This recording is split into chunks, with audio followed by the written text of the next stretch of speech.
Hello, this is Adam Paulson welcoming you to this Bite-Sized Bio webinar. Today's presentation is titled 10 Common Statistical Mistakes to Watch Out for When Writing or Reviewing a Manuscript, and is being presented by Dr. Jean-Jacques Orban-de-Zivry from KU Leuven. Jean-Jacques is an engineer in applied mathematics and an associate professor in the Department of Movement Sciences at KU Leuven. He obtained his PhD in cognitive neuroscience in 2007 from the Catholic University of Louvain.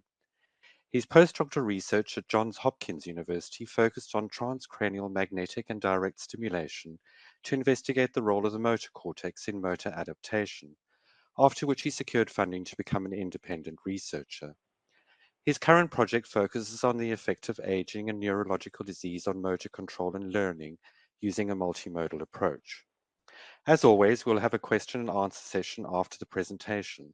So please type any questions that you have into the questions box, which appears on the top right panel of your screen, and I'll put them to Jean-Jacques at the end. Details of how to access the on-demand recording of this webinar will be sent to you by email shortly. So now over to you, Jean-Jacques, for the presentation. All right, thank you, Adam, for the introduction, and thank you all for joining today, where I'm going to present to you probably my most impactful paper, even though I'd like to do it to be on the actual research, but it's still a very interesting topic and dear to my heart. So this idea, I think, and the science of science, what is called sometimes meta-science, started in 2011 when a researcher published a paper that demonstrated that humans can actually feel the future. And this was not a study in a random journal. It was actually in one of the top journals in social psychology. And you might agree with me that we know that actually this is not possible. We cannot predict what's happening in the future. So that's why this caused a lot of waves and lots of outrage because people couldn't really believe that study. So what was this study about? Let me give you an idea. So this is about a study about what is called extrasensory perception. So the idea that you can perceive things that are not immediately available in time, so that means they will happen in the future, or that are currently happening but in a place that is far away. So you, for instance, like this person predict that somebody you know is actually falling. So how did the researcher BEM study that? Well, he did an experiment like the one I'm going to present to you now. So it's a simple memory task. So if you want to study memory, you might give people a number of words that they have to retain. And so then they will, for instance, practice a subset of the words, the one here highlighted in blue. And after practice, if you test their memory, you will see that they perform better on the ones that they have studied than on the one that they have not studied. For BEM, in the idea of extrasensory perception, he took this idea but turned it in a slightly different way. So there were a number of words, and you will be in the future practicing a subset of these words, but you have not practiced them yet. And this idea was to test recall performance before practice. And the idea is that if you had extrasensory perception, you would kind of feel which word you would have to practice, and that would allow you to have better recall performance on this. And I hope you agree with me that this is actually not really possible. So why was BEM's paper so influential, and what did it ask so many questions about how we do science? Well, the paper was actually of quite a high quality. There were 9 experiments, each with 100 participants, which is way more than most of the studies at that time. 8 of the 9 experiments showed the effect, but there was more. There was open data, which is pretty good, was pretty good and rare at that time. Simple statistical methods and standard statistical practice. So you can really wonder what could go wrong. So, it's really like state-of-the-art study. And what went wrong is actually that BEM made these results unreliable. How did he do so? Well, he performed some experiments like the one I explained to you, collected data, and then analyzed the results in different ways until he got a significant p-value. And then he did that for each of the 9 experiments that were all different, and then he published the paper. And what this shows is that this way of doing science is very easy to make our results unreliable. And so this has really caused a lot of people to think about how we are doing science in many, many aspects, but also in the statistical aspects. And so at that time, there were lots of things happening on social media. Twitter was at its best for meta science at that time. And so that's where basically I learned most of the things that I'm going to tell you today. And that really gave me the background knowledge to write this paper together with Tamar Makin on the 10 common statistical mistakes. So now we're gonna dive into this paper, and to do so, we're gonna have an imaginary experiment as an example. So what's our experiment about? Well, I want to test together with you guys what is the effect of reading that paper, the 10 statistical mistakes paper, on your statistical knowledge. So how am I gonna do that? Well, I'm gonna first, before having you to reading that paper, I'm gonna measure performance. So that's your statistical knowledge. And it will be somewhere. Then I'm gonna apply the intervention, which is in this case, giving you the paper to read. And then I'm gonna test your statistical knowledge, your performance again, and hopefully it's gonna be higher now. And so you will have learned, thanks to that paper, you will have improved your statistical knowledge. You will have a better performance. So that's the imaginary experiment we're going to talk about today to highlight the different problems that can occur when you are doing that type of experiment. And so this framework, this imaginary experiments allows us to talk about the first common statistical mistake, which is the absence of an adequate control group or control condition. So in this example here now, so far I've only talked about one group, which I will call the intervention group. That's the group that basically read the paper. That's the intervention. If the intervention work, then, if a group does not read the paper, that paper, and does something else, then the performance at the end compared to the to before should be different between the intervention group and the control group. But if the control group, if the performance is influenced by time, by repetition, the fact that you do the same test before and after, for instance, and that you learn from that, or any other uncontrolled factor, then the control group would look like much more like the intervention group. And so that shows that all these factors are always present when you do experiment. And that's why we need to a control group is to make sure that the difference that we observe between pre and post intervention is actually due to the intervention and not to something else. So the control group is very important. It should follow a protocol that is as close as possible to the intervention, but that differs from the intervention in very specific dimension. For instance, in our imaginary experiment, if I want to prove that it's really that paper that improves statistical knowledge and not anything about reading about statistics in any books, I could give the Statistics for Dummies handbook to the control group so that I can really show that this is about that paper and not about any additional statistical knowledge. So that's for the control group condition. Now, this example with the control group also allows us to talk about the second common mistake, which is interpreting comparison between two effects or two groups without directly comparing them. So when you have such a design with an intervention group, a control group, and pre and post measurements compared to with respect to the intervention, what sometimes people do is that they do a statistical test for the intervention group, and they say, well, the intervention is successful because the performance has increased in post compared to pre, and that's significant. In contrast, for the control group, there's no difference between before and after. So that really shows that the intervention has an effect. But this is not true. What's missing from this statement is an actual comparison between the two. So we could represent, for instance, for the intervention group, we could have data like this, where you have each data point is one participant, and on average, if this represents the difference in performance between before and after, you have a small increase in performance. That's for the intervention, and it's significant. And you could have the control group, which would have this distribution, and you see this one is not significant if you test it against 0, which would mean no improvement. But it's clear, so we are really in that case. But what it's clear is that actually, if you compare the means of these two groups, they are no different. It's not that one group on average learns more than the other group. If you really compare the two groups, then you would find no difference between them, or there would be no evidence that the intervention increased performance more than the control group. And this is here for means, but what you often see actually is for correlations. And we talk also about that in the paper.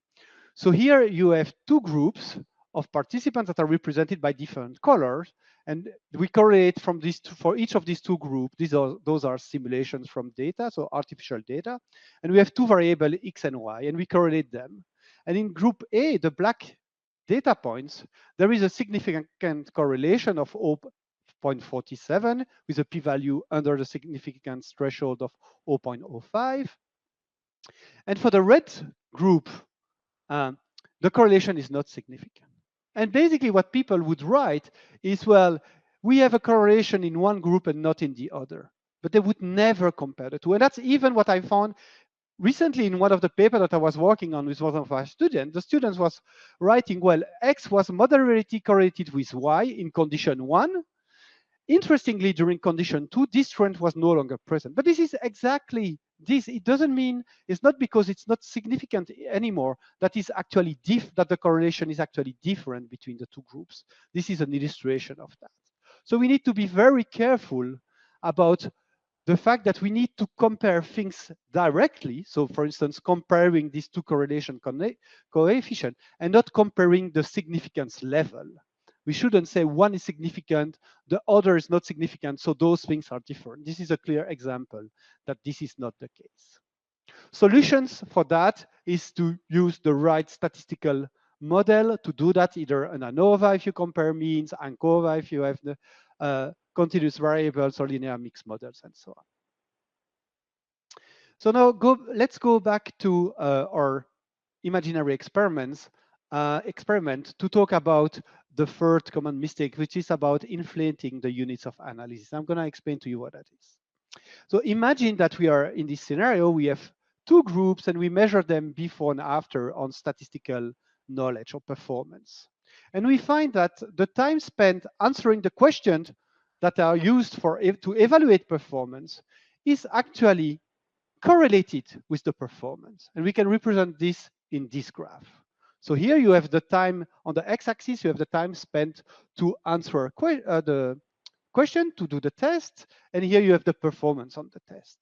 And you have 4 different colors because you have data from pre-intervention and post-intervention for the intervention group, and you have pre and post data for the control group. So there are 4 different colors for the 4 different conditional groups. And that's actually a problem that we have these 4 different colors, because what that means is that here we have 20 participants in total, 10 per group, but we have 40 points on the graph. And that's a sign that we have inflated the units of analysis. Because in a graph like that, you are never, for a correlation at least, you are never allowed to have more data points than you have participants, because that violates one of the assumptions against for the correlation, which are that each point is independent from each other, which is not the case here because those come from, some of them come from the same participants.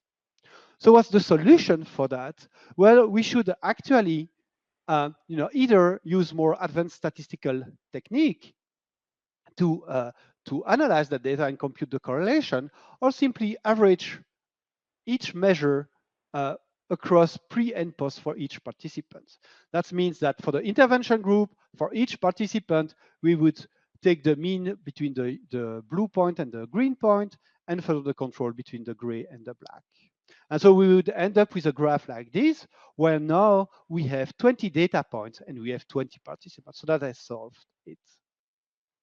So that's about the units of analysis. And why do people do that? It's because when you have more data points, it's easier to detect correlation, but you're actually violating some of the assumption behind the correlation, for instance. So it's very important to take into account the structure of the data. And that's also something that is important for the next common statistical mistake, which is about spurious correlation, which are due either to outlier or to the presence of different subgroups. So here in the correlation that I've represented, I still have participants from two different groups. And that's actually a problem for the correlation. Because here we simply computed a correlation and we did not take the data structure into account, the fact that there were two different groups. And sometimes when you have different groups, this is again simulated data. That's a graph that you can find in the paper. You have, if you have two groups, you might have, a very strong correlation, even though for each group separately or in the underlying uh, population, there is no correlation. So here, what's driving the significant correlation is only the fact that you have two groups. X and Y in each of these subgroups is actually not correlated because this is simulated data. So I built the data myself. So I know there is no correlation. But you can see that the presence of two subgroups actually drive a correlation. And here you might say, yeah, but this is extreme. They are actually quite separated from each other. But even if it seems continuous on the x-axis or on the y-axis, you can see that even though there should be no correlation, the fact that there are two different subgroups is giving you a correlation. And that's what there should be if there was absolutely no difference between the two groups, then there's actually no significant correlation. So the presence of subgroups can create spurious correlation. This is well less known than the influence of outlier on correlation, especially on Pearson correlation, which is the one that is mostly used in the scientific papers. You can see that if you have one outlier, it really can give rise to a very strong correlation, even though, again, there shouldn't be any correlation because this is simulated data and there shouldn't be any correlation between X and Y. Of course, the outlier, if it's less further away from the main, for most of the data points, the correlation decreases, but actually there shouldn't be any correlation. So what's the solution for either the presence of outlier or the presence of different subgroups? Because it makes sense, if you have different subgroups, to try to compute a correlation coefficient for all the data pulled together. It just means that you have to take the data structure into account, that you have to account for the fact that you have different groups.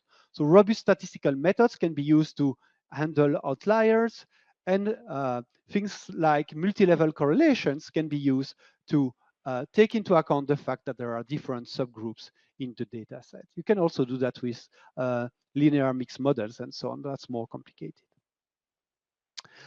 Okay, so let's go back to our example. So now we know we cannot do a correlation across all the data. So I pick only the intervention group here. And I have a correlation of R equal 0.7 with 10 people. And that will allow me to talk to you about why using small samples is often not a good idea, that we should try to increase as much as possible, as much as is doable, the size of our samples.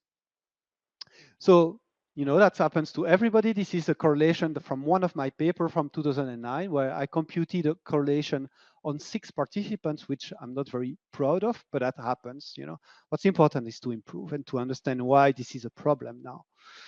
So what's the problem with the use of small samples? Well, I'm going to highlight here 2, but there are many more than what I'm going to tell you about.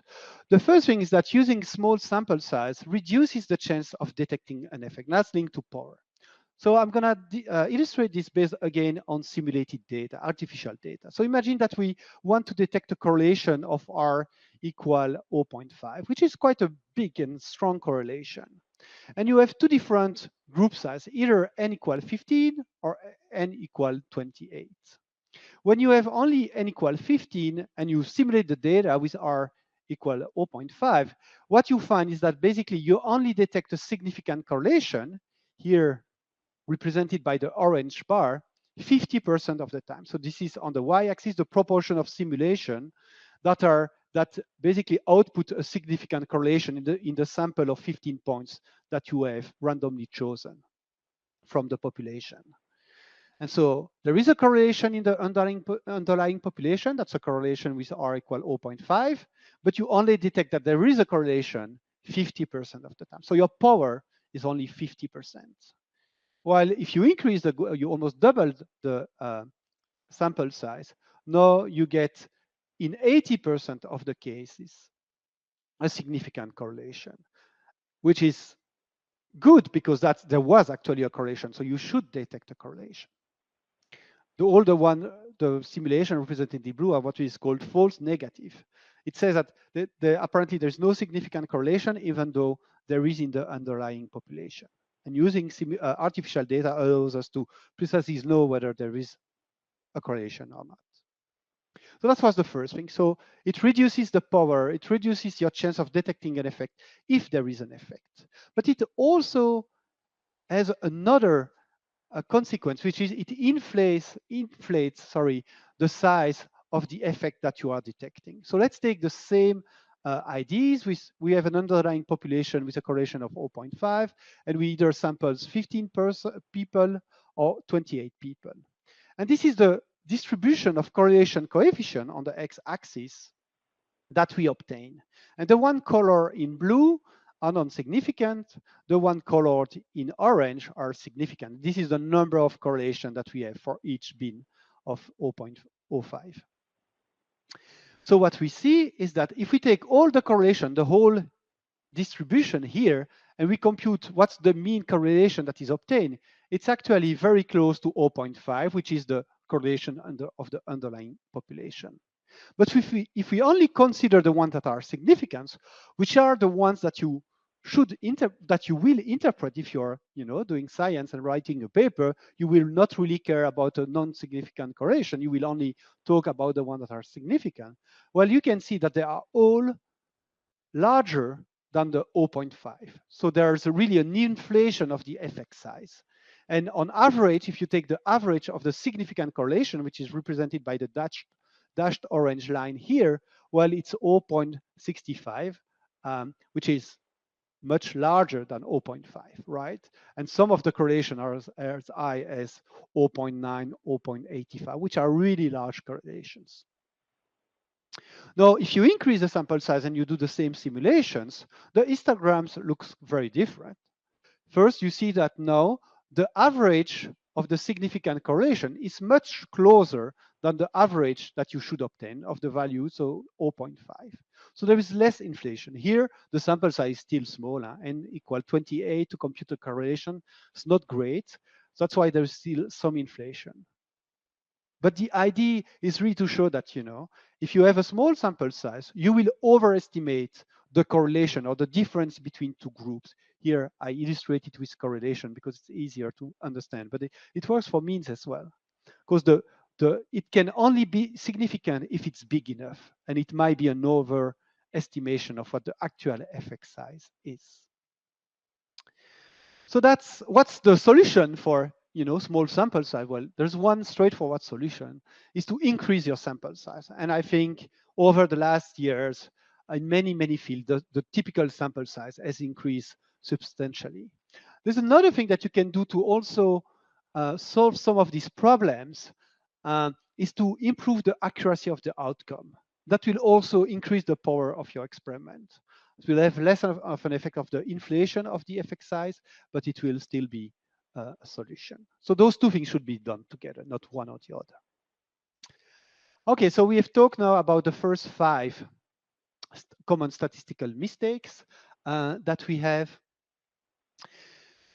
Now I'm gonna go back to this imaginary experiment that we were starting from, with the idea that reading a paper would improve your statistical knowledge. And we're gonna talk a little bit about what I call performance. How do we measure that kind of thing? And I'm gonna do that like imaginary, because it's not a real experiment. And so I could have, for instance, decide to assess performance with a questionnaire of 5 questions. So I ask you 5 questions, and I'm gonna use that before and after to see how much your knowledge about statistics has improved, your performance has improved. So this could give us a graph like this. So this is the difference in score between pre and post, so the effect of the intervention, of the control intervention, for each of the 5 questions. So question 1, 2, 3, 4, 5.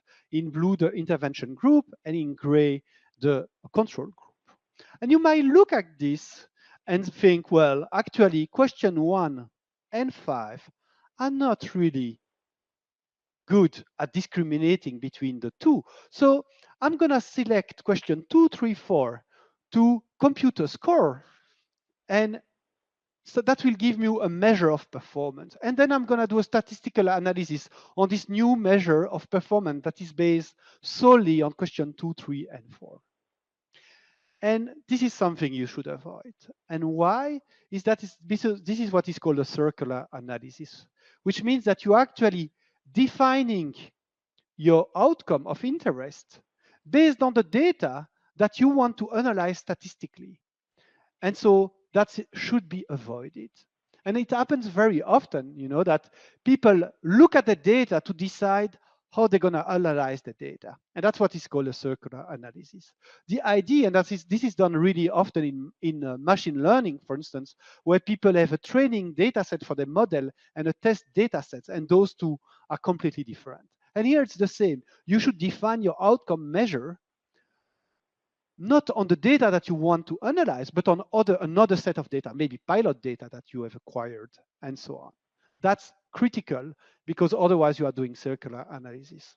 So in neuroscience or in bioscience, it's often not questionnaire. It's more, you more often see traces like this where you have some variables. Here it's EEG data, but it doesn't really matter. You have some outcome that varies over time, and you want to state that these two curves are actually different. And you look at the data and say, well, maybe I should compute my measure between 0.3 and 0.4 because that's where, that's where the difference is the biggest between these two conditions. But that's actually also a circular analysis because you are looking at the data, and based on the data, you decide how you're going to analyze the data and how you're going to perform the statistical test. And that should be avoided, but that happens very, very often. So that was for circular analysis. Now, let's go back to our imaginary experiment. And now let's say that instead of using only one thing to assess performance, we use 4 different ways to assess performance. We have this questionnaire, we have a score, we have a statistic exams. Before and after, we are giving you the outcome of a statistical analysis and we ask you to interpret it, and then we score that. Or we are giving you a paper and we are asking you to identify which of the 10 common statistical mistakes are present in that paper, for instance. And so you have 4 different outcome measures. And that will allow me to illustrate the different common statistical mistakes. So let's say that we have these 4 different measures, and you compare performance before and after for each of them, compared in the intervention group compared to the control group, and you get for the interaction effects this p-value for the first one, this one for the second, and so on. So you have 4 different p-values that each basically reflect the outcome of the statistical test to analyze this data properly. Then you look a little bit more into the data and you think, well, if I look really on the data of this, there's one participant that looks like an outlier. I'm going to exclude it. Oh, it works. No, it's significant. Great. So, well, I have 2 significant, but these ones, they're actually not really good, so I'm going to suppress them. And then you end up with two different scores and 2 different p-values that are both significant. And what I just did in front of you is what is called p-hacking. I basically, based on the data that I have, I decide what I should include, what I should not include, whether I should exclude an outlier and not, and if the excluding the outlier would not have made the p-value significant, then I would not have done it, and so on. So p-hacking is really driving your analysis in a way to ensure that you're going to get a significant p-value. And that should be avoided. That's called p-hacking. And this is bad because actually p-hacking allows you to very easily get a significant p-value, even if there is no effect in your data set. And there was a few years ago, probably 10 years now, a paper called False Positive Psychology, where to demonstrate that it's easy to get a significant p-value, the author had an undergraduate student to listen to a song by the Beatles called When I Am 64. And then by analyzing the data in many different ways, they were able to prove that listening to that song was making the students several years younger, which you would agree is impossible. So it's easy to get significant p-value. How can we avoid to fool ourselves?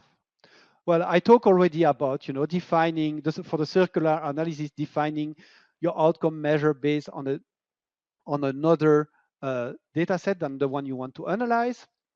But also, I think pre-registration in this case is very important. So by pre-registration, I mean that you basically publish somewhere available for everybody to check how you're going to analyze your data before you do, and all the rules linked to data analysis, what will be considered an outlier, what type of outcome measure are you going to use, and so on and so on. And that really is an idea to reduce the degrees of freedom of the researcher when he or she analyzes the data. Doesn't prevent you from exploring, but then you label it differently. I think open data and open code is also helpful because that ensures transparency and people can check whether your results are actually solid or not. And replication is also a good one to avoid p-hacking because if your first analysis is strong enough, well, you should be able to replicate it. While most of the p-hacked results are not replicable. Okay, so if we avoid p-hacking, we basically keep these 4 p-values in the paper. And you might say, and that will allow me to talk about the common statistical mistake number 8, which is failing to correct for multiple comparisons. So what's the problem here? Well, you have done 4 different statistical analyses, and you see one of them is actually significant. And so you might say, well, the fact that I have this test shows that reading the 10 common statistical mistakes paper is actually beneficial because you improve your score on an exam. But this does not take into account the fact that you have 4 different outcomes. And the more outcomes you have, the higher the probability to get a significant p-value is, even if there is no effect. And so usually there are ways to solve this problem, and this is called correction for multiple comparison.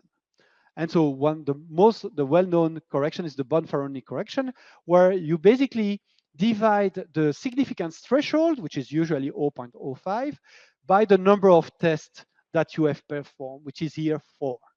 And so if I compare all these p-values to the new statistical threshold, then none of these are actually significant.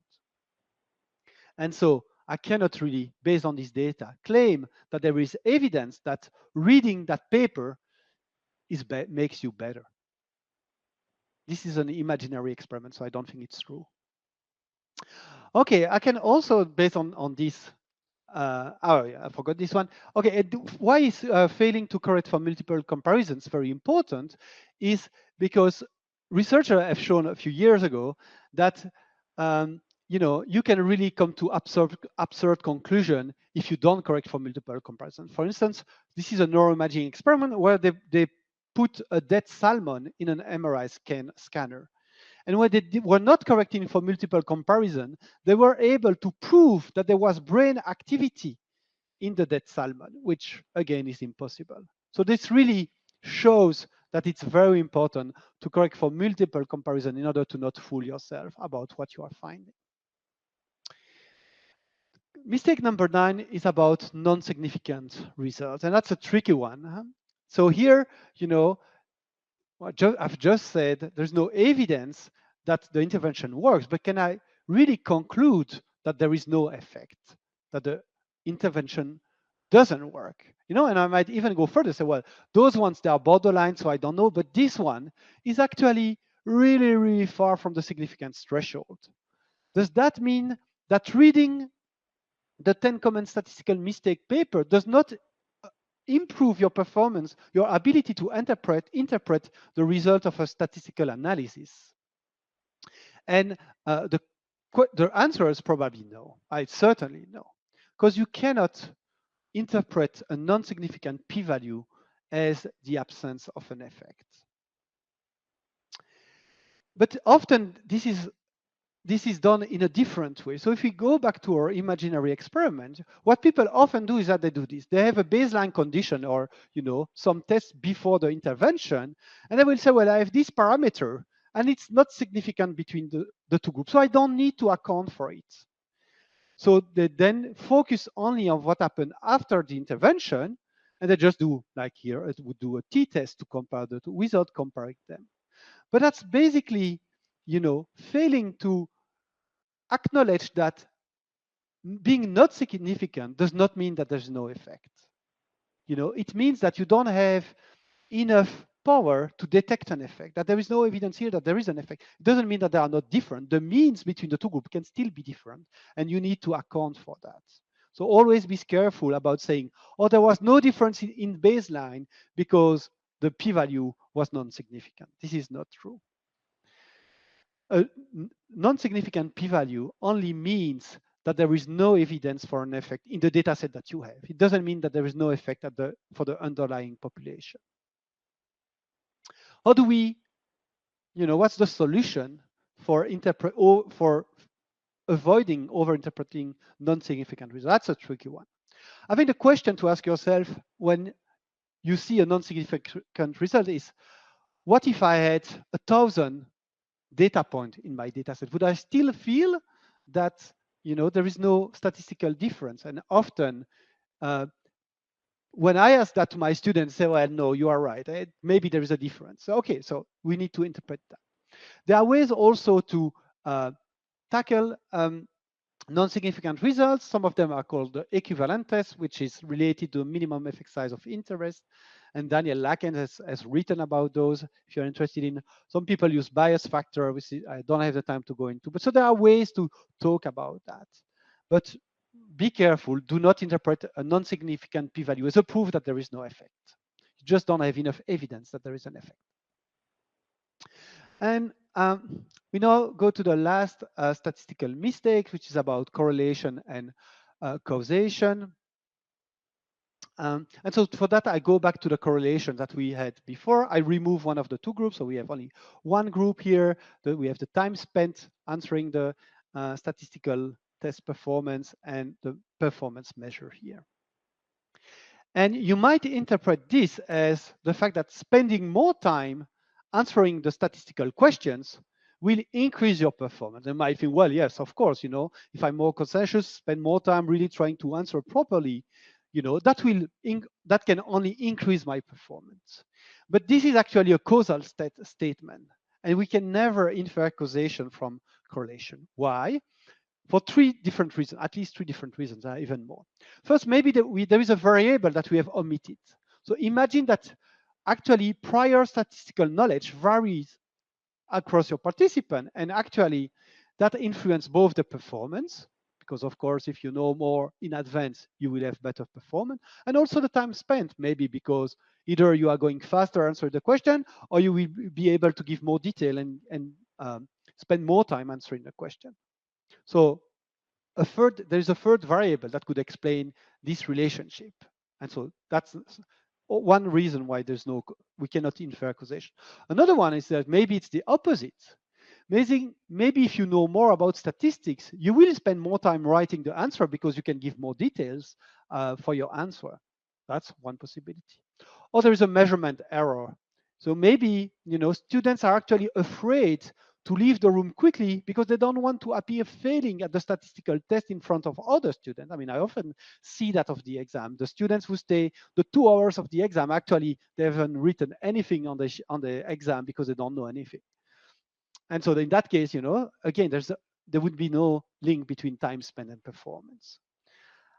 So those are three reasons, and there are more, why correlation and causation should not be linked, and why from a correlation you can never infer causation. And again, this is a statement from a paper that I was working on with the same student as earlier. It was from the same paper, actually. And she wrote, well, X is negatively correlated with Y, and she gives the correlation. And then it appeared that higher level of X lead to better performance in Y. And again, the second one, this is a causal statement. We have no idea. We just know that there is an association between X and Y. We don't know whether higher level of X lead to better performance in Y. So I'm done with the 10 statistical mistakes. Now we've given you an overview of what the mistakes are, some of the solutions. So there are solutions, mistake per mistake, of course, but I think there are also more global solutions that we should think of. And for me, the solutions lies in better tie, more transparency, better incentives, and more education. Transparency, I think, is very important. I've mentioned it in the talk as well. And I think because if you want to be a reliable researcher, you should be transparent about your process. That really increases trust among researcher. And actually, the person that will benefit the most from it is you in 10 years. And I'm a strong believer that open science in general, sharing your data, your code, not only the PDF of your paper, helps you becoming a better scientist and paying attention to all the mistakes that I've mentioned today. The incentives more tricky to answer. Just want to say that, for instance, p-hacking, this really willingness to get a significant result because that will allow you to publish better.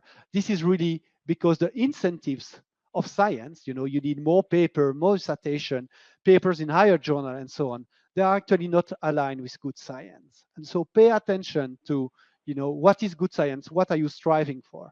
That's important. And the last one is education, where I think everybody needs that does research needs to try to learn more about um, statistics in general and how to do science as well. There's a very good course uh, that is improving your statistical inference by Daniel Lakens that I recommend to you, and we hope with our paper to have contributed to that. So better tie is important, and just this morning I was reading somebody talking about replication crisis in science, so there's this unreliability of result, and she was really saying, we should have better training, which is better education, slower and more careful science. I think that's really what we need to focus on. So your future selves, thanks you for listening to this talk, and I thank you as well, and I'm open to answer any question if you have some. Well, thanks, Jean-Jacques. That was an excellent presentation. We do have a few questions from the audience. If anyone else has a question, please feel free to post it into the question box, which appears on the top right panel of your screen. Right, so let's dive in. First of all, Jean-Jacques, what is the most common mistake among the 10? Yeah, so I think the most common mistake is the wrong interpretation of the non-significant p-values. And this is also something that people really struggle with because they never know what to do when they have um, a negative, non-significant p-value. And many people interpret that as the fact that there's no effect.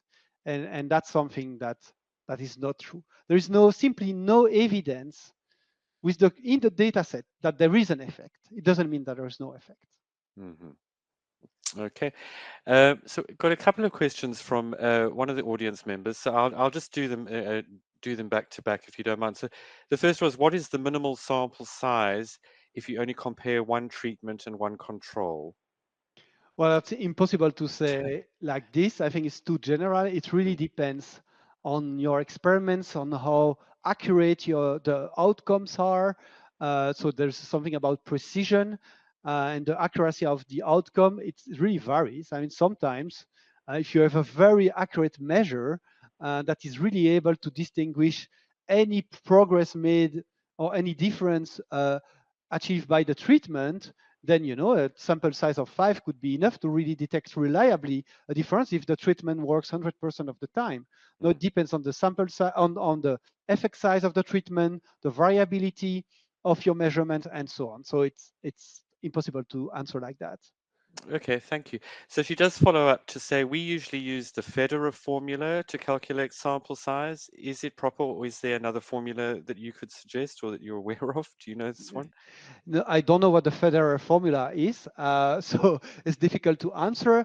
I mean, I think computing sample size in advance is very complicated Mm, because we never know what the effect size is that we are looking for. Daniel Lakens, again, that I referred to in the talk, has written a paper about how to justify sample size.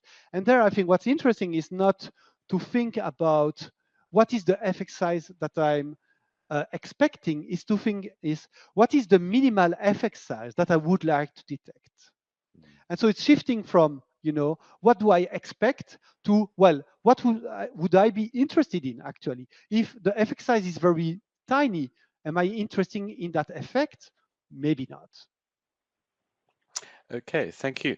So the next question, how can one detect circular analysis and how can you prevent this mistake? So you did go into that. Yeah, yeah, exactly. Yeah, well, I think it's difficult to detect in some other people's work because you have to know how did they uh, come to that measure that they are using to do the statistical analysis. I think there are a few signs about that. I mean, it's often more or less described in the methods. And a sign of circular analysis, for instance, if people keep changing the measure from paper to paper. So there's no reason if you study the same process just in different condition, different experiment. There's no reason to change the way you quantify that data. You shouldn't be really flexible about how you measure what you are interested in. And if it keeps varying from measure for measure, it means that it's both a sign of p-hacking and of circular analysis. It means that people are looking at the data, trying to get the best measure to really increase the difference. And so that's a sign of circular analysis. Okay, thank you. So which of the 10 mistakes is the most difficult to avoid? Yeah, I think correlation and causation is a difficult one to avoid because people really kind of naturally try to, from a correlation, infer a causation. And that's something that is very difficult to learn from and to avoid. I think that's maybe not the most present, but that's something, if you don't really think about it, sometimes the statement is not really it's not really causally written, but it implies causation, and that's what is difficult. Okay. So the next question then, in the case of animal research, people try to minimize the number of animals being used. How can people doing animal research increase their sample size then? Yeah, so here it's always a trade-off, I think, and that's a mix of ethics and statistics. What I believe is that if you don't have enough animals in your study, then your study is not really informative either, because you never know whether the effect that you have found is actually real or whether you've missed an effect and so on. So I think ideally, when you have the different when you do animal research, that you would try to replicate. Maybe you cannot really increase your sample size as much, but I believe it's still possible to do sometimes slightly better than what is currently done. But you also then try, when you do an experiment in an animal, try also to reproduce your previous results. Then you are basically, by replicating your result from one experiment and partially to another, the next experiment, and just adding something and so on, I think you can get to the same effect as increasing your sample size, making sure that you have a good estimate of the reliability of the results that you have achieved. Hmm. Okay, right. I think we've got time for one more question then. If anyone else has a question in the meantime, please pop a question into the question box. So, Jean-Jacques, you mentioned open science as a potential solution. Do you want to comment a bit more about this and how it can really help? Yeah, so I think for me, the biggest mistake of how we do science now is that we do an experiment, it takes years, we collect lots of data, we do lots of analysis, and at the end, we put everything in a PDF. And a PDF is not something that is really useful for scientists. We need data, we need code, we need to be able to go and look, you know, how was this research done? Can I trust it? Especially if you want to, replicate the results of somebody else, you need to more than there's often not enough information in the PDF. But if you have access to the data, if you have access to the analysis, you can for yourself decide, well, do I really believe this? Am I, was this done correctly? Or should I do it in another way? How can I really build on that? I think that's why open science is so important, is that then people, when they want to build further on somebody else's work or even of your own work, you can go back, look really at the details, the type of how the data was looking at, do you have the same type of data that the other person, same type of variability across participants or across animals, whatever, and you can have a better feeling about, whether the this is a true result or not. So I think that's really the future, and we need to work on that. Okay. Brilliant. Well, thank you very much. So that brings us to the end of today's webinar. For those of you asking, details on how to access the on-demand recording of this webinar will be sent to you by email shortly. Jean-Jacques, thanks again. That was a very illuminating presence and a presentation, and a great discussion. And finally, thanks to you, the audience, for taking the time to attend and listen in. So until next time, good luck with your research and goodbye from all of us at Bite Size Bio.